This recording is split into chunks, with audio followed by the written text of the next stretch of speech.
CM Yediyurappa ಅವರನ್ನ ಮೊದಲು news 18 Kannada ಎಚ್ಚರಿಸಿತು. ಬೇರೆ ಮಾಧ್ಯಮಗಳು ಪತ್ರಿಕೆಗಳಿಂದಲೂ ಎಚ್ಚರಿಸುವಂತಹ ಕೆಲಸ ಆಗಿತ್ತು. ಸೋಷಿಯಲ್ ಮೀಡಿಯಾಗಳಲ್ಲೂ ಜನ ಎಚ್ಚರಿಸಿದ್ರು. ಯಾರ ಮಾತನ್ನೂ ಕೇಳದ ಯಡಿಯೂರಪ್ಪ ಈಗ ಎಚ್ಚೆತ್ತುಕೊಂಡಿದ್ದಾರೆ. ಅದು ಕೂಡ ಒಂದೇ ಒಂದು ಫೋನ್ ಕಾಲ್ಗೆ. ಒಂದೇ ಕಲ್ಲಲ್ಲಿ 3 ಹಕ್ಕಿ ಹೊಡೆಯೋದಿಕ್ಕೆ ಹೋಗಿ ಈಗ ಇಕ್ಕಟ್ಟಿಗೆ ಸಿಲುಕಿದ್ದಾರೆ.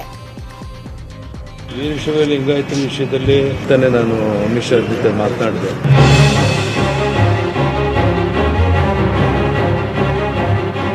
ರಾಜ್ಯದಲ್ಲಿ ಇಷ್ಟು ದಿನ ಏಳದ ಜಾತಿ ಕೂಗು ಯಡಿಯೂರಪ್ಪ ಸರ್ಕಾರದಲ್ಲಿ ಶುರುವಾಗಿದೆ. ಒಬ್ಬಿಬ್ರನ್ನ ತೃಪ್ತಿಪಡಿಸೋಕ್ ಹೋಗಿ ಸಮಸ್ಯೆನ ಮೈ ಮೇಲೆ ಎಳ್ಕೊಂಡಿದ್ದಾರೆ. ಪದೇ ಪದೇ ಮಾಧ್ಯಮಗಳು, ಪತ್ರಿಕೆಗಳು, ಸಾಮಾಜಿಕ ಜಾಲತಾಣಗಳಲ್ಲಿ ಎಚ್ಚರಿಸಿದ್ರು ಎಚ್ಚೆತ್ತುಕೊಳ್ಳದ ಯಡಿಯೂರಪ್ಪ ಜಾತಿ ರಾಜಕಾರಣ ಶುರು ಮಾಡಿದ್ರು. ಲಿಂಗಾಯತ ವೀರಶೈವರ ಓಲೈಕೆ ಮಾಡೋಕೆ 500 ಕೋಟಿ ಕೊಟ್ಟು ನಿಗಮ ಸ್ಥಾಪಿಸಿದ್ರು. ಇಷ್ಟಕ್ಕೆ ಸುಮ್ಮನಾಗದೆ ವೀರಶೈವ ಲಿಂಗಾಯತ ಸಮುದಾಯವನ್ನ ಕೇಂದ್ರ ಸರ್ಕಾರದ ಒಬಿಸಿ ವರ್ಗಕ್ಕೆ ಸೇರಿಸೋದಕ್ಕೆ ಹೋದ್ರು. ಈಗ ಎಲ್ಲದಕ್ಕೂ ದೆಹಲಿ ನಾಯಕರೇ ಫುಲ್ ಸ್ಟಾಪ್ ಹಾಕಿ ಅಂತ ಖಡಕ್ ಸಂದೇಶ ರವಾನಿಸಿದ್ದಾರೆ. ಒಂದೇ ಒಂದು ಫೋನ್ ಕಾಲ್ ಅಷ್ಟೇ. ಬಿಎಸ್ವೈ ಸ್ವಜಾತಿ ಪ್ರೇಮಕ್ಕೆ ತಾತ್ಕಾಲಿಕ ಬ್ರೇಕ್. ಇವತ್ತು ಬೆಳಗ್ಗೆ ಯಡಿಯೂರಪ್ಪ ಸಂಪುಟ ಸಭೆ ಕರೆದಿದ್ರು. ಸಂಪುಟ ಸಭೆಗೂ ಮುನ್ನ ಬರೀ ಲಿಂಗಾಯತ ವೀರಶೈವ ಸಚಿವರ ಜೊತೆ ಪ್ರತ್ಯೇಕ ಸಭೆಯನ್ನೂ ಮಾಡಿದ್ರು. ಕ್ಯಾಬಿನೆಟ್ನಲ್ಲಿ ಅನುಮೋದನೆ ಪಡೆದು ವೀರಶೈವ ಲಿಂಗಾಯತ ವರ್ಗವನ್ನ ಕೇಂದ್ರ ಸರ್ಕಾರದ ಒಬಿಸಿ ವರ್ಗಕ್ಕೆ ಸೇರಿಸೋದಕ್ಕೆ ಅನುಮೋದನೆ ಕಳಿಸೋಕು ರೆಡಿಯಾಗಿದ್ರು. ಆದ್ರೆ ಕ್ಯಾಬಿನೆಟ್ ಸಭೆಗೂ ಮುನ್ನ ಯಡಿಯೂರಪ್ಪ ಅವರಿಗೆ ದೆಹಲಿಯಿಂದ ಒಂದೇ ಒಂದು ಫೋನ್ ಕಾಲ್ ಬಂತು ಅಷ್ಟೇ. ಬಿಎಸ್ವೈ ಸೈಲೆಂಟ್ ಆದ್ರು. ಎಲ್ಲವನ್ನ ಅಲ್ಲಿ ಚರ್ಚೆ ಮಾಡ್ತೇವೆ. ವೀರಶೈವ ಲಿಂಗಾಯತ ವಿಷಯದಲ್ಲಿ ಬೇರೆ ಬೇರೆ ಕಾರಣಕ್ಕೋಸ್ಕರ ಡೆಲ್ಲಿಗೆ ಹೋಗಿ ಬಂದು ಅವ್ರ ಜೊತೆ ಸಮಾಲೋಚನೆ ಮಾಡಿ ನಂತರ ತೀರ್ಮಾನ ತಗೊಂತೀನಿ. ಇವತ್ತು ತೀರ್ಮಾನ ತಗೊಳ್ಳೋದಿಲ್ಲ. ನಮ್ಮ ಕ್ಯಾಬಿನೆಟ್ ಕೊಲೀಗ್ಸು ಅದೇ ಅಭಿಪ್ರಾಯ ಇದೆ. ಅವ್ರನ್ನ ಬಿಟ್ಟು ಡೆಲ್ಲಿಗೆ ಹೋಗಿ ಅವರೆಲ್ಲರನ್ನ ಸಮಾಲೋಚನೆ ಮಾಡಿ ಬಂದು ಅದನ್ನು ಭಾಳ ವಿಶೇಷವಾದ ತೀರ್ಮಾನ ಆಗುತ್ತೆ. ಚರ್ಚೆ ಮಾಡಿಬಿಟ್ಟು ಅದನ್ನು ತೀರ್ಮಾನ ತಗೊಳ್ತೇವೆ. ಬಿಎಸ್ವೈ ಜಾತಿ ಪ್ರೇಮಕ್ಕೆ ಅಡ್ಡಿಯಾಗಿದ್ಯಾಕೆ? 3 ನಿಮಿಷದಲ್ಲಿ ಕೊಟ್ಟಿದ್ದು ಅದೆಂಥ ಎಚ್ಚರಿಕೆ. ಬೆಳಗ್ಗೆ ಸಂಪುಟ ಸಭೆಗೂ ಮುನ್ನ ಯಡಿಯೂರಪ್ಪ ಅವರಿಗೆ ದೆಹಲಿ ವರಿಷ್ಠರಿಂದ ಫೋನ್ ಬಂತು. ಹೆಲೋ ಯಡಿಯೂರಪ್ಪಾಜಿ, ನಾನು ಅಂತಿದ್ದಂಗೆ ತಬ್ಬಿಬಾದ್ರು. ಮೊದಲು ಸಂಪುಟ ಭರ್ತಿಗೆ ಫೋನ್ ಬಂದಿದೆ ಅಂತ ಖುಷಿಯಾಗಿದ್ದ ಯಡಿಯೂರಪ್ಪ ಅವರಿಗೆ ಸೀದಾ ಕ್ಲಾಸ್ ತಗೊಂಡ್ರಂತೆ ಕೇಂದ್ರದ ಪ್ರಭಾವಿ ನಾಯಕರು. ಮೂಲಗಳ ಪ್ರಕಾರ ವೀರಶೈವ ಲಿಂಗಾಯತ ಒಬಿಸಿಗೆ ಸೇರಿಸೋದಕ್ಕೆ ಅರ್ಜೆಂಟಾ? ಯಾರನ್ನು ಕೇಳದೆ ಹೇಗ್ ನಿರ್ಧಾರ ತಗೊಂಡ್ರಿ? ಪಕ್ಷದ ವೇದಿಕೆಯಲ್ಲಿ ನೀವು ಚರ್ಚೆ ಮಾಡಿಲ್ಲ. ಸಂಪುಟ ಸಚಿವರ ಅಭಿಪ್ರಾಯವನ್ನೂ ಕೇಳಿಲ್ಲ. ಕೋರ್ ಕಮಿಟಿ ಜೊತೆ ನಮ್ ಜೊತೆನೂ ಚರ್ಚಿಸಿಲ್ಲ. ಏಕಾಏಕಿ ನೀವೇ ನಿರ್ಧರಿಸಿ ಸಮಸ್ಯೆ ಸೃಷ್ಟಿಸ್ತಾ ಇದ್ದೀರಾ. ಬೇರೆ ಜಾತಿಯವರು ಹೋರಾಟದ ಹಾದಿ ಹಿಡಿಯಲ್ವಾ? ಜಾತಿ ಧರ್ಮಕ್ಕಿಂತ ಅಭಿವೃದ್ಧಿ ಕಡೆ ನಿಮ್ ಗಮನ ಇರಲಿ. ಲಿಂಗಾಯತ ವೀರಶೈವ ಹೆಸರಲ್ಲಿ ಗೊಂದಲ ಸೃಷ್ಟಿಸಬೇಡಿ. ಸದ್ಯಕ್ಕೆ ಎಲ್ಲ ಹೋಲ್ಡ್ ಮಾಡಿ, ಮುಂದೆ ನೋಡೋಣ. ಹೀಗೆ ಯಡಿಯೂರಪ್ಪ ಅವರಿಗೆ ದೆಹಲಿ ನಾಯಕರು ಸೂಚನೆ ಜೊತೆಗೆ ವಾರ್ನಿಂಗ್ ಕೂಡ ಕೊಟ್ರಂತೆ. ಅದಕ್ಕೆ ವೀರಶೈವ ಲಿಂಗಾಯತ ವಿಷಯದಲ್ಲಿ ಈಗ ಯಡಿಯೂರಪ್ಪ ಯೂ ಟರ್ನ್ ಹೊಡೆದಿದ್ದಾರೆ. ಎಲ್ಲವನ್ನ ಅಲ್ಲಿ ಚರ್ಚೆ ಮಾಡ್ತೇವೆ. ವೀರಶೈವ ಲಿಂಗಾಯತ ವಿಷಯದಲ್ಲಿ ಬೇರೆ ಬೇರೆ ಕಾರಣಕ್ಕೋಸ್ಕರ ಡೆಲ್ಲಿಗೆ ಹೋಗಿ ಬಂದು ಅವ್ರ ಜೊತೆ ಸಮಾಲೋಚನೆ ಮಾಡಿ ನಂತರ ತೀರ್ಮಾನ ತಗೊಳ್ತೀನಿ. ಇವತ್ತು ತೀರ್ಮಾನ ತಗೊಳ್ಳೋದಿಲ್ಲ. ನಮ್ಮ ಕ್ಯಾಬಿನೆಟ್ ಕೊಲೀಗ್ಸು ಅದೇ ಅಭಿಪ್ರಾಯ ಇದೆ. ಅವ್ರನ್ನ ಬಿಟ್ಟು ಡೆಲ್ಲಿಗೆ ಹೋಗಿ ಅವರೆಲ್ಲರನ್ನ ಸಮಾಲೋಚನೆ ಮಾಡಿ ಬಂದು ಅದನ್ನು ಭಾಳ ವಿಶೇಷವಾದ ತೀರ್ಮಾನ ಆಗುತ್ತೆ. ಚರ್ಚೆ ಮಾಡಿಬಿಟ್ಟು ಅದನ್ನು ತೀರ್ಮಾನ ತಗೊಳ್ತೇವೆ. ಯಡಿಯೂರಪ್ಪನವರು ಏಕಾಏಕಿ ವೀರಶೈವ ಲಿಂಗಾಯತ ನಿಗಮ ರಚಿಸಿದ್ರು. 500 ಕೋಟಿಯನ್ನೂ ಕೊಟ್ರು. ಅಷ್ಟಕ್ಕೆ ಸುಮ್ಮನಾಗದೆ ಕೇಂದ್ರದ ಒಬಿಸಿಗೂ ಸೇರಿಸೋದಕ್ಕೆ ಹೊರಟಿದ್ರು. ಯಡಿಯೂರಪ್ಪರ ಈ ನಿರ್ಧಾರಗಳ ಹಿಂದೆ ನಾಯಕತ್ವ ಬದಲಾವಣೆಯ ಕೂಗು ಕೇಳ್ಬರ್ತಾ ಇದೆ. ರಾಜ್ಯದಲ್ಲಿ ಯಡಿಯೂರಪ್ಪ ಪ್ರಬಲ ನಾಯಕರು ಅನ್ನೋದ್ರಲ್ಲಿ 2 ಮಾತಿಲ್ಲ. ಆದ್ರೆ ಬಿಎಸ್ವೈಗೆ ಅವರ ವಯಸ್ಸು ಮುಳುವಾಗಿದೆ. ಈಗ ಕರ್ನಾಟಕದಲ್ಲಿ ಬಿಜೆಪಿಗೆ ಭವಿಷ್ಯದಲ್ಲಿ ಹೊಸ ನಾಯಕತ್ವ ಹುಡುಕಾಟ ನಡೀತಾ ಇದೆ. ಆದ್ರೆ ಯಡಿಯೂರಪ್ಪ ಅವರಿಗೆ ಪುತ್ರ ವಿಜಯೇಂದ್ರಗೆ ಪಟ್ಟ ಕಟ್ಟುವ ಆಸೆ. ಬಿಜೆಪಿ ಪಕ್ಷದಲ್ಲಿ ವಂಶ ಪಾರಂಪರ್ಯ ಅಧಿಕಾರಕ್ಕೆ ಅವಕಾಶ ಇಲ್ಲವೇ ಇಲ್ಲ. ಕುಟುಂಬ ರಾಜಕಾರಣಕ್ಕೆ ಸಂಘ ಪರಿವಾರ ಕೂಡ ಒಪ್ಪಿಗೆ ಕೊಡೋದಿಲ್ಲ. ಈಗ ವೀರಶೈವ ಲಿಂಗಾಯತ ಬೇಡಿಕೆ ಈಡೇರಿಸಬೇಕು. ಆಗ ಭವಿಷ್ಯದಲ್ಲಿ ಪುತ್ರನಿಗೆ ಸ್ವಜಾತಿ ಬೆಂಬಲ ಸಿಗುತ್ತೆ. ಬೇರೆ ಜಾತಿಗಳ ಬೇಡಿಕೆಗಳನ್ನು ಈಡೇರಿಸಿದ್ರೆ ಆಯ್ತು. ವೀರಶೈವ ಲಿಂಗಾಯತ ವಿಷಯದಲ್ಲಿ ಯಾರು ಪ್ರಶ್ನೆ ಎತ್ತಲ್ಲ. ಆಮೇಲೆ ವಿಜಯೇಂದ್ರ ಭವಿಷ್ಯಕ್ಕೆ ಆತಂಕ ಇರಲ್ಲ. ಅದಕ್ಕೆ ಜಾತಿ ಹೆಸರಲ್ಲಿ ಬಿಎಸ್ವೈ ಓಲೈಕೆ ರಾಜಕೀಯ ಮಾಡ್ತಾ ಇದ್ದಾರೆ ಅನ್ನೋದು ಬಿಜೆಪಿ ಮೂಲಗಳ ಮಾಹಿತಿ. ಆದ್ರೆ ಎಲ್ಲವನ್ನೂ ಸೂಕ್ಷ್ಮವಾಗಿ ಗಮನಿಸ್ತಾ ಇದ್ದ ಸಂಘ ಪರಿವಾರ ದೆಹಲಿ ನಾಯಕರ ಮೂಲಕ ಬಿಎಸ್ವೈಗೆ ಎಚ್ಚರಿಕೆ ಕೊಡಿಸಿದೆಯಂತೆ. ಯಡಿಯೂರಪ್ಪನವರ ನಾಯಕತ್ವ ಬದಲಾವಣೆ ಆಗುತ್ತಾ ಇಲ್ವಾ ಗೊತ್ತಿಲ್ಲ. ಆದ್ರೆ ವೀರಶೈವ ಲಿಂಗಾಯತ ನಿಗಮದ ಮೊದಲ ಅಧ್ಯಕ್ಷರಾಗ್ತಿರೋ ಪರಮಶಿವಯ್ಯನವರು ಕೊನೆಯದಾಗಿ ಸಿಎಂ ಒಳ್ಳೆ ಕೆಲಸ ಮಾಡ್ತಾ ಇದ್ದಾರೆ. ಹೋಗುವಾಗ ಒಳ್ಳೆ ಕೆಲಸ ಮಾಡೋ ಉದ್ದೇಶ ಇದೆ ಅಂತ ಹೇಳಿಕೆ ಕೊಟ್ರು. ಜೊತೆಗೆ ಬಿಎಸ್ವೈ ಬದಲಿಸಿದ್ರೆ ಬಿಜೆಪಿಗೆ ಉಳಿಗಾಲ ಇಲ್ಲ ಅಂದ್ರೆ ಯಡಿಯೂರಪ್ಪ ಬದಲಾವಣೆ ಕಷ್ಟ, ಒಬಿಸಿಗೆ ಸೇರಿಸಿದ್ರೆ ತಪ್ಪಿಲ್ಲ ಅಂತ ಯಡಿಯೂರಪ್ಪ ಪರ ಕಾಂಗ್ರೆಸ್ನ ಶಾಮನೂರು ಶಿವಶಂಕರಪ್ಪ ಬ್ಯಾಟಿಂಗ್ ಮಾಡಿದ್ದಾರೆ. ಕೆಲವ್ರಿಗೆ ಇಡೀ ಕಾಮಾಲೆ ಕಣ್ಣೂರ್ಗೆ ಇಡೀ ಪ್ರಪಂಚನೇ ಕಾಮಾಲೆ ತರ ಕಾಣಿಸ್ತದೆ. ಯಡಿಯೂರಪ್ಪನವ್ರ ಮನಸ್ಸಲ್ಲಿ ಆ ಭಾವನೆ ಇಲ್ಲ. ಏನೋ ಹೇಳಬೇಕು, ವಿರೋಧ ಮಾಡಬೇಕು, ವಿರೋಧ ಮಾಡ್ತಾರೆ ಅಷ್ಟೇ. ಅದು ಆಂತರ್ಯದಲ್ಲಿ ಅವ್ರಿಗೂ ಆಸೆ ಇದೆ, ಮಾಡಿದ್ದು ಒಳ್ಳೇದಾಯ್ತು ಯಡಿಯೂರಪ್ಪನವರು ಅಂತ. ಸುಮ್ಮನೆ ಬೇರೆ ಪಕ್ಷದಲ್ಲಿ ಇರ್ತಾರಲ್ಲ, ಅವ್ರು ತೋರಿಸ್ಕೋಬೇಕಲ್ಲ. ಇನ್ನೂ 2 ವರ್ಷ ಬದಲಾವಣೆ ಇಲ್ಲ ನಾಯಕರದು ಅಂತ.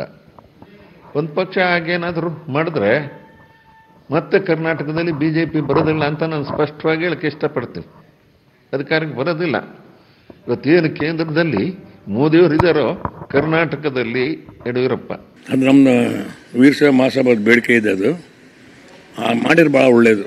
ಎಲ್ಲ ಹಿಂದುಳಿದವರಿಗೆ, ಬಡವರಿಗೆ ಎಲ್ಲರಿಗೂ ಸ್ವಲ್ಪ ಸಹಾಯ ಆಗ್ತೈತಿ.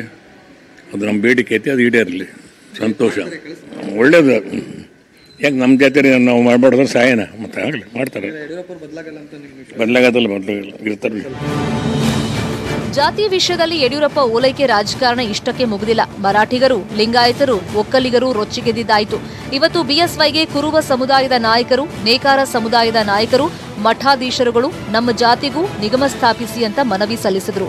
ಕುರುಬ ಮೀಸಲಾತಿಗೆ ಈಶ್ವರಪ್ಪ ದೆಹಲಿಯಲ್ಲಿ ಲಾಭಿ ಮಾಡಿದ್ರೆ ಎಂಟಿಬಿ ನಾಗರಾಜ್, ಹಳ್ಳಿಹಕ್ಕಿ ವಿಶ್ವನಾಥ್ 500 ಕೋಟಿ ಕುರುಬ ಸಮುದಾಯಕ್ಕೆ ಕೊಡಬೇಕು ಅಂದ್ರು. ಕುರುಬ ಸಮುದಾಯ ನಾವು ಈ ಜಗತ್ತಿನ ಈ ನೆಲದ ಮೂಲ ನಿವಾಸಿಗಳು, ನಮ್ಮನ್ನು ನೀವು ST ಟ್ಯಾಗ್ ಸೇರಿಸಬೇಕು ಅಂತಕ್ಕಂಥದ್ದು.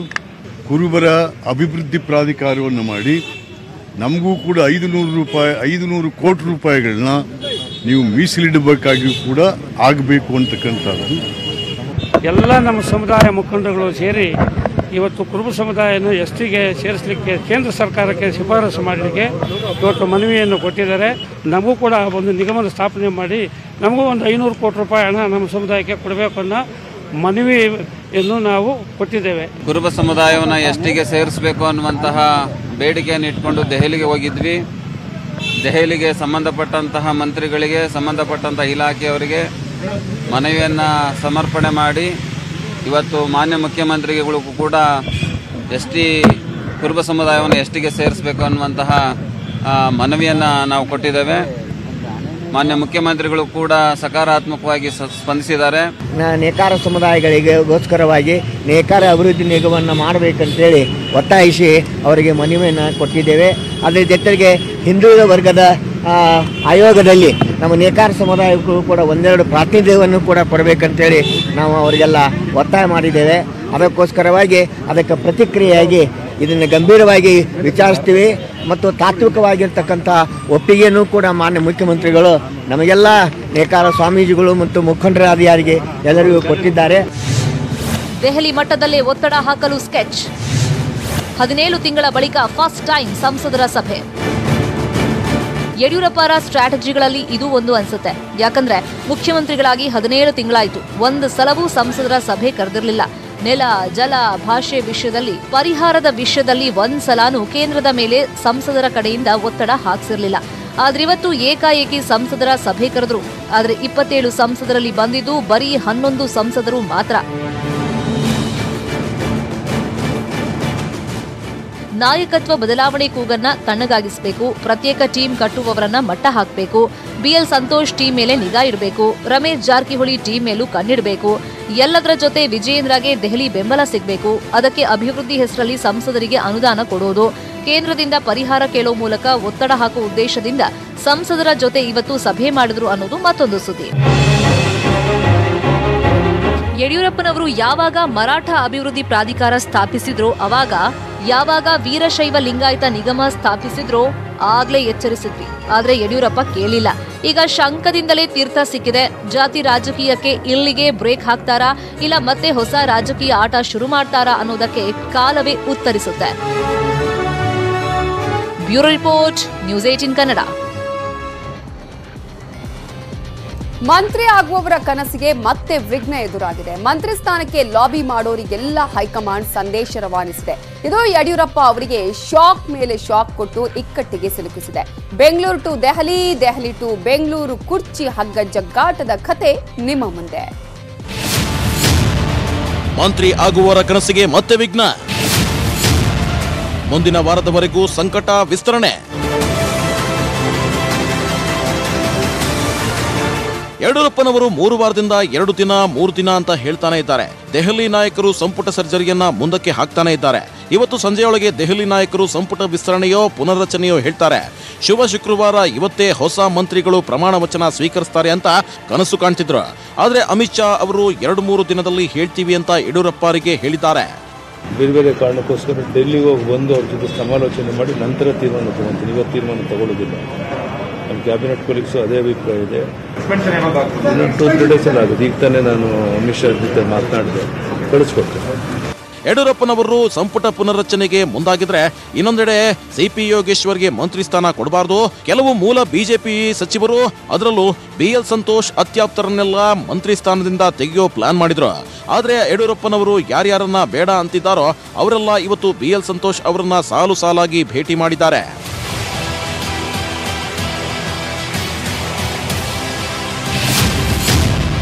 BSYಗೆ ಶಾಕ್ ವಾರ್ನ್. ಸಾಹುಕಾರ್ ಸಂತೋಷ್ ಸೈನಿಕನ ಭೇಟಿ. ಯೋಗೇಶ್ವರನ್ನ ಮಂತ್ರಿ ಮಾಡೋಕೆ ಯಡಿಯೂರಪ್ಪ ರೆಡಿ ಇಲ್ಲ. ಆದ್ರೆ ಮಂತ್ರಿ ಮಾಡದೆ ಬಿಡಲ್ಲ ಅಂತ ರಮೇಶ್ ಜಾರಕಿಹೊಳಿ ಪಟ್ಟು ಹಿಡಿದು ಕುಂತಿದ್ದಾರೆ. ಮೊನ್ನೆ ಬೆಂಗಳೂರಲ್ಲಿ ಮಾತುಕತೆ ಮಾಡಿದ್ರು. ಇವತ್ತು ಮತ್ತೆ ದೆಹಲಿಯಲ್ಲಿ ರಮೇಶ್ ಜಾರಕಿಹೊಳಿ, ಯೋಗೇಶ್ವರ್, ಸಂತೋಷ್ ಮಧ್ಯೆ ಸಭೆ ನಡೀತು. ಪದೇ ಪದೇ ಸರಿಯಲ್ಲ ಅದು. ನಾ ಸಂತೋಷ್ ಇರ್ಬೋದು, ಜೋಶಿ ಇರ್ಬೋದು, ಆವಾಗ ಸುರೇಶ್ ಅಂಗಡಿ ಇದ್ದಾಗ ಮುಖ್ಯಮಂತ್ರಿಯವರು ಎಲ್ಲ ನಾಯಕರ ಬಗ್ಗೆ ಯೋಗೇಶ್ವರ ಕೊಡುಗೆ ಏನು ಬರ್ತಿದ್ದು ಅದ್ರ ಬಗ್ಗೆ ಚರ್ಚೆ ಆಗಿದೆ. ಅವರು ನೋಡೋಣ ಏನಾಗುತ್ತೆ. ಯೋಗೇಶ್ವರ ಅದು ಸಂತೋಷ, ಅದು ಏನು ಮಾಡಿರೋ ಸಂತೋಷ ಮಾಡ್ತಿದ್ರು. ಅದು ಆಶಾಭಾವನೆಯಲ್ಲಿ ಇದ್ದೇವೆ. ನೋಡೋಣ. ವಿಶ್ವನಾಥ್ ಅವರು ಇದೆ, ನೋಡೋಣ. ಅದು ಕೆಲವೊಂದು ಮಾತಾಡ್ತೀವಿ ಅದ್ರ ಬಗ್ಗೆ. ಇಲ್ಲ, ರಮೇಶ್ ಜಾರಕಿಹೊಳಿ ಅವರು ನನ್ನ ನಿನ್ನೆ ಭೇಟಿಯಾಗಿದ್ದೆ. ಅವರೇ ಹೇಳ್ಕೊಳ್ಳೋ ಥರ ನನಗೆ 20 ವರ್ಷಗಳಿಂದ ಅವರು ನಾನು ಸ್ನೇಹಿತರು. ಈ ಸರ್ಕಾರ ಬರಲಿಕ್ಕೆ ನನ್ನ ಪಾತ್ರದ ಬಗ್ಗೆ ಅವ್ರಿಗೆ ಅರಿವಿದೆ. ನಾನೆಲ್ಲೂ ಕೂಡ ಬಹಿರಂಗವಾಗಿ ಈ ಸರ್ಕಾರ ತರಲಿಕ್ಕೆ ನನ್ನ ಪ್ರಯತ್ನ ಇದೆ, ನಾನು ಹೋರಾಟ ಮಾಡಿದ್ದೀನಿ ಅಂತ ಇಲ್ಲಿ ತನಕ ಎಲ್ಲೂ ಮಾಧ್ಯಮದ ಮುಂದೆ ಹೇಳ್ಕೊಂಡಿಲ್ಲ. ನಾನು ಹೇಳೋದು ಇಲ್ಲ. ಒಬ್ಬ ಪಕ್ಷದ ಕಾರ್ಯಕರ್ತನಾಗಿ ನಾನು ನನ್ನ ಕೈಲಾದ ಮಟ್ಟಿಗೆ ನನ್ನ ಕೆಲಸ ಮಾಡ್ತಾ ಹೋಗ್ತಾ ಇದ್ದೀನಿ. ನೋಡೋಣ ಏನು ತೀರ್ಮಾನ ಆಗುತ್ತೆ. BSY ಶಾಕ್ ಟು ದೆಹಲಿ ನಾಯಕರ ಜೊತೆ ಅಶೋಕ್ ಸವದಿ. ನಿನ್ನೆ ದೆಹಲಿಗೆ ಬಂದ ಅಶೋಕ್ ಮತ್ತು ಲಕ್ಷ್ಮಣ್ ಸವದಿ CT ರವಿ ಕಚೇರಿ ಉದ್ಘಾಟನೆಗೆ ಮಾತ್ರ ಬಂದಿದ್ದೀವಿ ಅಂದಿದ್ರು. ಆದ್ರೆ ಇವತ್ತು BL ಸಂತೋಷ್ ಅವರನ್ನ ಭೇಟಿ ಮಾಡಿ ಪ್ರತ್ಯೇಕವಾಗಿ ಮಾತುಕತೆ ನಡೆಸಿದ್ರು. ಕೇಂದ್ರ ರಕ್ಷಣಾ ಸಚಿವ ರಾಜನಾಥ್ ಸಿಂಗ್ ರನ್ನ ಭೇಟಿ ಮಾಡಿ ಮಾತುಕತೆ ನಡೆಸಿದ್ರು. ಆಮೇಲೆ ಸಂಸದ ತೇಜಸ್ವಿ ಸೂರ್ಯ ಜೊತೆ, ಕೇಂದ್ರ ಸಚಿವ ಧರ್ಮೇಂದ್ರ ಪ್ರಧಾನ್ ಜೊತೆ, ಆಮೇಲೆ ಪ್ರಹ್ಲಾದ್ ಜೋಶಿ ಅವರ ಜೊತೆನೂ ಸಭೆ ಮಾಡಿದ್ರು.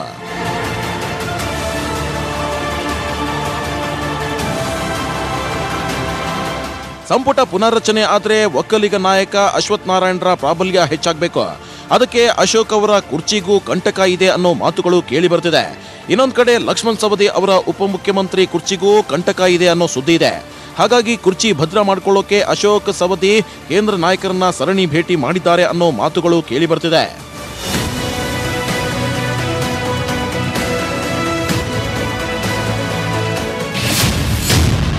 BSY shock 3. ಸಂತೋಷ್ ಮನೆಗೆ ಬೆಲ್ಲಾದ್ ನಾರಾಯಣ ಸ್ವಾಮಿ. ಹೌದು, ಈ ಸಲ ಸಂಪುಟ ಪುನರ್ರಚನೆ ಆಗ್ಲಿ ವಿಸ್ತರಣೆ ಆದ್ರೂ ಆಗ್ಲಿ ಶಾಸಕ ಅರವಿಂದ ಬೆಲ್ಲಾದ್ಗೆ ಮಂತ್ರಿ ಸ್ಥಾನ ಸಿಗುತ್ತೆ ಅನ್ನೋ ಮಾತುಗಳು ಕೇಳಿ ಬರ್ತಿದೆ. ಆದ್ರೆ ಯಡಿಯೂರಪ್ಪ ಬಳಗದಲ್ಲಿ ಬೆಲ್ಲಾದ್ಗೆ ಅವಕಾಶ ಸಿಗೋ ಅನುಮಾನನೂ ಇದೆ. ಹೀಗಾಗಿನೇ ಕುರ್ಚಿ ಭದ್ರ ಮಾಡ್ಕೊಳ್ಳೋಕೆ ಸಂತೋಷ್ರನ್ನ ಭೇಟಿ ಮಾಡಿ ಲಾಬಿ ಮಾಡಿದ್ರು. ನನ್ನನ್ನ ಮಂತ್ರಿ ಮಾಡಿಸಿ ಅಂತ ಪರಿಷತ್ ಸದಸ್ಯ ನಾರಾಯಣ ಸ್ವಾಮಿ ಕೂಡ ಅರ್ಜಿ ಹಾಕಿದ್ದಾರೆ ಅಂತ ಗೊತ್ತಾಗಿದೆ.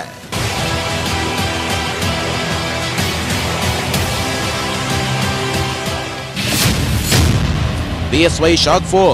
ವಿಶ್ವನಾಥ್, ಶಂಕರ್, MTB ಒತ್ತಡ. ಸಂಪುಟದಲ್ಲಿ ಈ ಸಲ ಮಂತ್ರಿಗಳಾಗ್ತೀವಿ ಅನ್ನೋ ಕನಸು ಎಲ್ಲರಿಗೂ ಇದೆ. ಅದರಲ್ಲೂ MTB ನಾಗರಾಜ್ ಮತ್ತು R ಶಂಕರ್ಗೆ ಪಟ್ಟ ಕಟ್ಟಿಟ್ಟ ಬುತ್ತಿ. ಆದ್ರೂ ಸಂಪುಟ ವಿಸ್ತರಣೆ ಕೆಲಸ ತಡವಾಗ್ತಿರೋದಕ್ಕೆ ಇವತ್ತು MTB ಸ್ವಲ್ಪ ಗರಂ ಆದ್ರು. ಯಾವಾಗ ಸಂಪುಟ ವಿಸ್ತರಣೆ ಮಾಡ್ತೀರಾ? ಇನ್ನೆಷ್ಟು ದಿನ ಕಾಯ್ಬೇಕು ಹೇಳಿ ಅಂತ ಯಡಿಯೂರಪ್ಪರನ್ನೇ ಪ್ರಶ್ನಿಸಿದ್ರು. ಸಂಪುಟ ವಿಸ್ತರಣೆ ಬಗ್ಗೆ ಈಗ ನಮ್ಮ ಸ್ವಾಮೀಜಿಗಳವರು, ನಮ್ಮ ಸಮುದಾಯದ ಎಲ್ಲ ಮುಖಂಡರು ಕೂಡ ಮಾನ್ಯ ಯಡಿಯೂರಪ್ಪನವ್ರನ್ನ ಒತ್ತಾಯ ಮಾಡಿದ್ದಾರೆ. ಈ ರಾಜ್ಯದಲ್ಲಿ ಭಾರತೀಯ ಜನತಾ ಪಾರ್ಟಿ ಸರ್ಕಾರ ಸ್ಥಾಪನೆ ಆಗಿದೆ ಮತ್ತು ಯಡಿಯೂರಪ್ಪನವರು ಮುಖ್ಯಮಂತ್ರಿಗಳಾಗಿದ್ದಾರೆ. ನಮಗೆ ಆಗಲೇ ಮಾಡಬೇಕಾಗಿತ್ತು, ಭಾಳ ತಡ ಆಗಿದೆ. ಈಗಲಾದರೂ ಮಾಡಲೇಬೇಕು. ನೀವು 4 ಜನನ ಮಾಡಿ ಒತ್ತಾಯಪೂರ್ವಕವಾಗಿ ಇವತ್ತು ಮುಖ್ಯಮಂತ್ರಿಗಳಲ್ಲಿ ನಾವೆಲ್ಲರೂ ಕೂಡ ಮನವಿ ಮಾಡಿದ್ದಾರೆ. ಅಲ್ಲಲ್ಲಿ ಈಗ ಮಂತ್ರಿಮಂಡಲ ವಿಸ್ತರಣೆ ಆಗಲಿಲ್ಲ, ಪುನರ್ರಚನೆ ಆಗಲಿ ವಿಸ್ತರಣೆ ಆಗಲಿ ಆದಷ್ಟು ಶೀಘ್ರ ಮಾಡ್ತೀವಿ ಅಂತಕ್ಕಂಥ ಮಾತು ಹೇಳ್ತಾ ಇದ್ದಾರೆ. ಕಾಲ ಕೂಡಿ ಬರುತ್ತೆ, ಆದಷ್ಟು ಶೀಘ್ರ ಆಗುತ್ತೆ. ಬಿಎಸ್ವೈಗೆ ಶಾಕ್ ಫೈರ್. ಬಿಎಸ್ವೈ ವಿವೇಚನೆ ಅಂತ ರಾಜ್ಯಾಧ್ಯಕ್ಷರು ಸೈಲೆಂಟ್. ಸಂಪುಟ ಪುನರ್ರಚನೆ ವಿಸ್ತರಣೆ ವಿಷಯ ಯಡಿಯೂರಪ್ಪರ ಪರಮಾಧಿಕಾರ ನಿಜ. ಆದರೆ ಪಕ್ಷದ ರಾಜ್ಯಾಧ್ಯಕ್ಷರಾಗಿರುವ ನಳಿನ್ ಕುಮಾರ್ ಕಟೀಲ್ ಆಕಾಂಕ್ಷಿಗಳ ಲಾಬಿಗೆ ಕಡಿವಾಣ ಹಾಕೋ ಕೆಲಸ ಮಾಡ್ತಿಲ್ಲ. ಎಲ್ಲದಕ್ಕೂ ಯಡಿಯೂರಪ್ಪನವರ ವಿವೇಚನೆಗೆ ಬಿಟ್ಟಿದ್ದು ಅಂತ ಹೇಳಿ ಪಾಪ ಸೈಲೆಂಟ್ ಆಗಿದ್ದಾರೆ. ಅದು ಮುಖ್ಯಮಂತ್ರಿಗಳ ವಿವೇಚನೆಗೆ ಬಿಟ್ಟಿರುವಂಥದ್ದು. ಮುಖ್ಯಮಂತ್ರಿಗಳು ಕೇಂದ್ರದ ನಾಯಕರ ಜೊತೆ ಸಂವಾದಗಳನ್ನು ಮಾಡಿಕೊಂಡು ಸಮಯ ಬಂದಾಗ ಮಾಡ್ತಾರೆ. ಒಂದ್ ಕಡೆ ಜಾತಿ ರಾಜಕೀಯ, ಇನ್ನೊಂದ್ ಕಡೆ ಮಂತ್ರಿಗಿರಿ ಕಚ್ಚಾಟ. ಎಲ್ಲವನ್ನ ನೋಡಿಕೊಂಡು ಸುಮ್ಮನಿರೋ ಯಡಿಯೂರಪ್ಪನವರು ರಾಜ್ಯದ ಅಭಿವೃದ್ಧಿ ಕಡೆ ಜನರ ಸಂಕಷ್ಟನೂ ಕೇಳೋ ಕೆಲಸ ಮಾಡಲಿ ಅನ್ನೋದಷ್ಟೇ ನಮ್ಮ ಮನವಿ. Bureau report, news 18 Kannada. Yediyurappa ಸರ್ಕಾರ ರಚನೆಗೆ ಕಾರಣ ಆದ ಸಾಹುಕಾರ್ ಟೀಮ್ನಲ್ಲೇ ಈಗ ಬಿರುಕು ಮೂಡಿದೆ ಅನ್ಸುತ್ತೆ. ರಮೇಶ್ ಜಾರಕಿಹೊಳಿ ಅವರ ಕೆಲವು ನಿರ್ಧಾರಗಳ ವಿರುದ್ಧ ವಲಸೆ ಶಾಸಕರು, ಸಚಿವರು ರಾಂಗ್ ಆಗಿದ್ದಾರೆ. ಯಡಿಯೂರಪ್ಪನವರೇ ಬೇಡ ಅಂದ್ರೂ ಯೋಗೇಶ್ವರ್ ಅವರನ್ನ ಮಂತ್ರಿ ಮಾಡೋ ಹಠ ಯಾಕೆ ಅಂತ ಸಿಟ್ಟಾಗಿದ್ದಾರೆ. ಬರೀ ಸಿಟ್ಟಲ್ಲ, ಸಿಎಂ ಸೂಚನೆ ಮೇರೆಗೆ ಬೆಂಗಳೂರಲ್ಲಿ ಗುಪ್ತ ಸಭೆಯೂ ನಡೀತಿದೆ. ಜಾರಕಿಹೊಳಿ ವಿರುದ್ಧವೇ ಎಸ್ಟಿ ಸೋಮಶೇಖರ್ ನೇತೃತ್ವದಲ್ಲಿ ಬೆಂಗಳೂರಿನ ವಸಂತ ನಗರದಲ್ಲಿರೋ ಖಾಸಗಿ ಹೋಟೆಲ್ನಲ್ಲಿ ಸೀಕ್ರೆಟ್ ಸಭೆ ನಡೀತಾ ಇದೆ.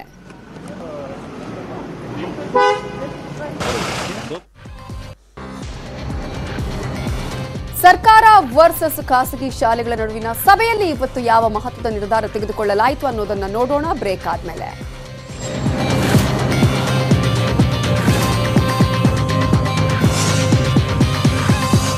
ಸರ್ಕಾರ ವರ್ಸಸ್ ಖಾಸಗಿ ಶಾಲೆ ನಡುವಿನ ಹಗ್ಗ ಜಗ್ಗಾಟಕ್ಕೆ ತಾತ್ಕಾಲಿಕ ಫುಲ್ ಸ್ಟಾಪ್ ಹಾಕಲಾಗಿದೆ. ಸಚಿವರ ಹೇಳಿಕೆಗೆ ಕೆರಳಿ ನಿಂತಿದ್ದ ಖಾಸಗಿ ಶಾಲೆಗಳು ಈಗ ಶಾಂತವಾಗಿವೆ. ಸದ್ಯಕ್ಕೆ ಕೂಲ್ ಆಗಿರೋ ಕುಸ್ಮಾ ಆನ್ಲೈನ್ ಕ್ಲಾಸ್ ಬ್ರೇಕ್ ನಿರ್ಧಾರದಿಂದ ಹಿಂದೆ ಸರಿದಿದೆ.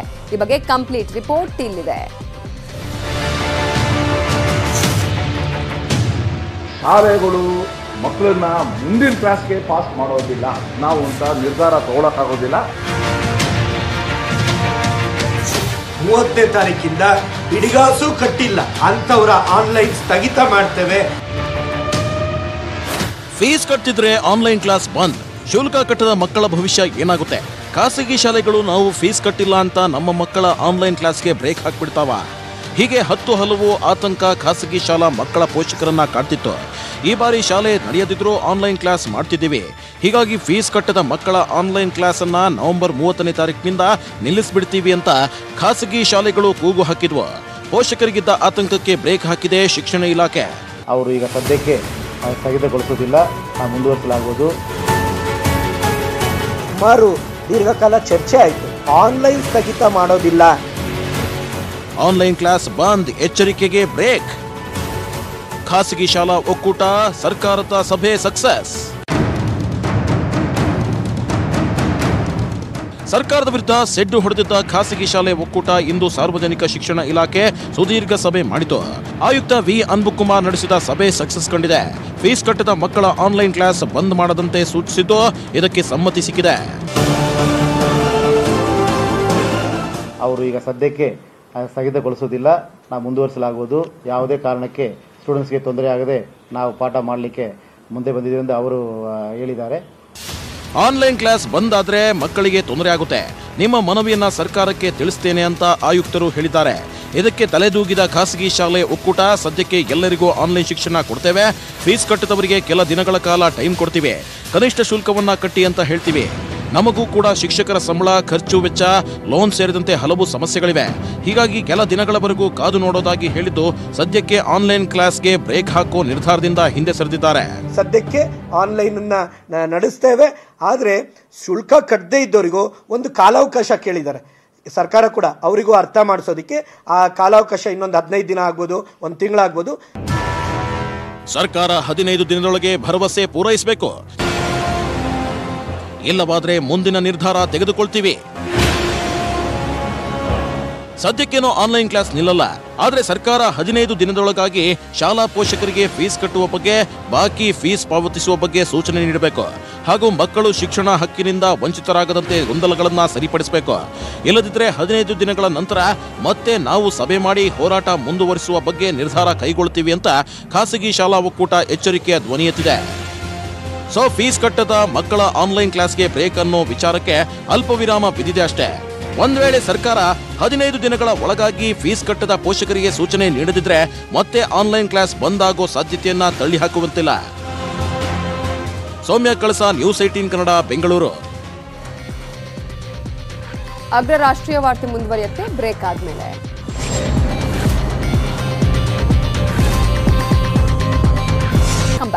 ಕೋವಿಡ್ ಸೋಂಕಿಗೆ ಭಾರತದಲ್ಲಿ 3 ಕಡೆ ಲಸಿಕೆ ತಯಾರಿಸಲಾಗ್ತಾ ಇದೆ. ನಾಳೆ ಪ್ರಧಾನಿ ನರೇಂದ್ರ ಮೋದಿ ಈ 3 ಸ್ಥಳಗಳಿಗೆ ಭೇಟಿ ಕೊಡ್ತಿದ್ದಾರೆ. ಬೆಳಗ್ಗೆ 9 ಗಂಟೆಗೆ ಗುಜರಾತ್ನ ಚಾನ್ಗೋದಾರ್ನಲ್ಲಿರುವ ಜೈಡೂಸ್ ಬಯೋಟೆಕ್ ಪಾರ್ಕ್ಗೆ, ಮಧ್ಯಾಹ್ನ ಪುಣೆಯಲ್ಲಿರುವ ಸೀರಂ ಇನ್ಸ್ಟಿಟ್ಯೂಟ್ ಆಫ್ ಇಂಡಿಯಾ ಸಂಸ್ಥೆಗೆ, ಆಮೇಲೆ ಹೈದರಾಬಾದ್ನಲ್ಲಿರುವ ಭಾರತ್ ಬಯೋಟೆಕ್ ಸಂಸ್ಥೆ ಅಭಿವೃದ್ಧಿಪಡಿಸಿರುವ ಕೋವ್ಯಾಕ್ಸಿನ್ ಬಗ್ಗೆ ಚರ್ಚೆಯನ್ನ ನಡೆಸಲಿದ್ದಾರೆ. ಈ ನಡುವೆ ರಷ್ಯಾದ ಸ್ಪುಟ್ನಿಕ್ 5 ಲಸಿಕೆಯನ್ನು ಭಾರತದಲ್ಲಿ 10 ಕೋಟಿಯಷ್ಟು ಉತ್ಪಾದನೆ ಮಾಡುವ ಒಪ್ಪಂದಕ್ಕೆ ಸಹಿ ಹಾಕಲಾಗಿದೆ.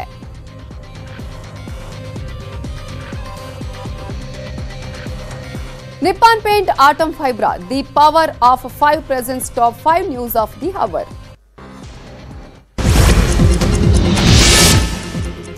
IMA ಕಂಪನಿ ಬಹುಕೋಟಿ ವಂಚನೆ ಪ್ರಕರಣಕ್ಕೆ ಸಂಬಂಧಪಟ್ಟ ಹಾಗೆ ಜೈಲಿನಲ್ಲಿರೋ ಮಾಜಿ ಸಚಿವ ರೋಷನ್ ಬೇಗ್ ಜಾಮೀನು ಅರ್ಜಿ ನವೆಂಬರ್ 30ಕ್ಕೆ ಮುಂದೂಡಿಕೆ. ಅನಾರೋಗ್ಯದಿಂದ ರೋಷನ್ ಬೇಗ್ ಜಯದೇವ ಆಸ್ಪತ್ರೆಗೆ ದಾಖಲು. ದೆಹಲಿ ಹರಿಯಾಣ ಗಡಿಯಲ್ಲಿ ಪಂಜಾಬ್ ರೈತನ ಕಿಚ್ಚು. ದೆಹಲಿಯ ಸಿಂಘು ಗಡಿಯಲ್ಲಿ ರೈತರ ಅಹೋರಾತ್ರಿ ಹೋರಾಟ. ರಸ್ತೆಯಲ್ಲೇ ಊಟ ತಯಾರಿಸಿ ಅನ್ನದಾತರ ಧರಣಿ.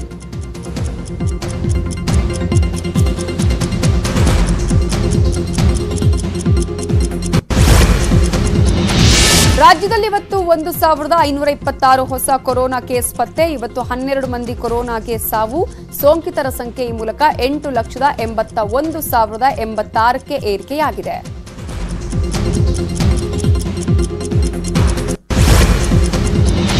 ಗೋವಾದಲ್ಲಿ ಶಾಸಕಿ ಲಕ್ಷ್ಮೀ ಹೆಬ್ಬಾಳ್ಕರ್ ಪುತ್ರನ ಮದುವೆ ಸಂಭ್ರಮದಲ್ಲಿ ಭದ್ರಾವತಿ ಕಾಂಗ್ರೆಸ್ ಶಾಸಕ ಬಿಕೆ ಸಂಗಮೇಶ್ ಯುವತಿಯರ ಜೊತೆ ಭರ್ಜರಿ ಡಾನ್ಸ್.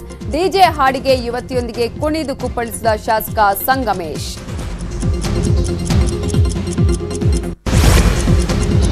ಮರಾಠ ಅಭಿವೃದ್ಧಿ ನಿಗಮ ವಿರೋಧಿಸಿ ಬೆಳಗಾವಿಯ ಸುವರ್ಣಸೌಧದ ಬಳಿ ವಾಟಾಳ್ ನೇತೃತ್ವದಲ್ಲಿ ಪ್ರತಿಭಟನೆ. ವಾಟಾಳ್ ನಾಗರಾಜ್, ಸಾರಾ ಗೋವಿಂದ್ ಬಂಧನ ಬಿಡುಗಡೆ. ಪೊಲೀಸರ ವಿರುದ್ಧ ವಾಟಾಳ್ ನಾಗರಾಜ್ ಆಕ್ರೋಶ.